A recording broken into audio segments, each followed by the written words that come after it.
ఈ లోకంలో దేవుని మీద నిజమైన విశ్వాసం పెట్టిన వారిని ఎంత పెద్ద కష్టంలో పడిన దేవుడు విడిచిపెట్టాడు. ఈరోజు మనం బైబిల్లో ఉన్న ఒక అద్భుతమైన సంగతిని తెలుసుకుందాం. సింహల గుహలో వేయబడిన దానియేలు కథ. దానియేలు అనే వాడు దేవుణ్ణి భయపడే, రోజుకు 3 సార్లు ప్రార్థన చేసే నిజమైన దేవుని సేవకుడు.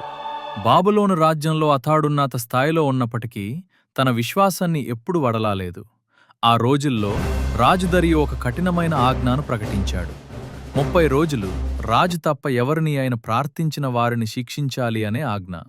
ఈ ఆజ్ఞను దానియేలు శత్రువులు అతనిని నాశనం చేయడానికి ఉపయోగించారు.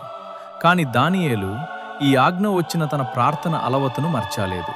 తన గదికిటికి తెరచి యెరూషలేము వైపు ముఖం చేసి మోకళ్ల మీద కూర్చుని దేవునికి ప్రార్థించాడు. దేవుని మీద తన విశ్వాసం ఎప్పుడు తగ్గలేదు.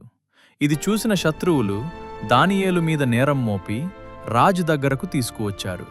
రాజు దరియు దానియేలును ఎంతో ప్రేమించిన తన ఆజ్ఞను మర్చలేకపోయాడు. చివరికి దానియేలును భయంకరమైన సింహల గుహలో వేయించారు. నీ దేవుడు నిన్ను తప్పక రక్షిస్తాడు. భారీ రాయితో గుహద్వారం మూసివేశారు. ఆ రాత్రి రాజు నిద్రపోలేకపోయాడు. ఆహారం తీసుకోలేదు. వినోదం కూడా వడ్డనకున్నాడు.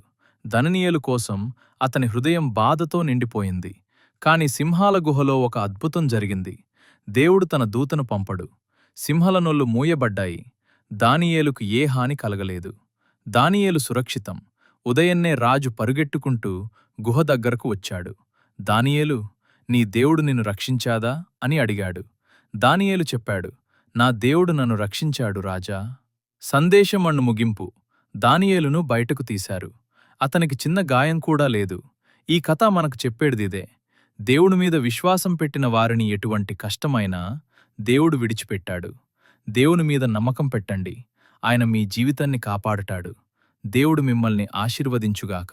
ఆమేన్.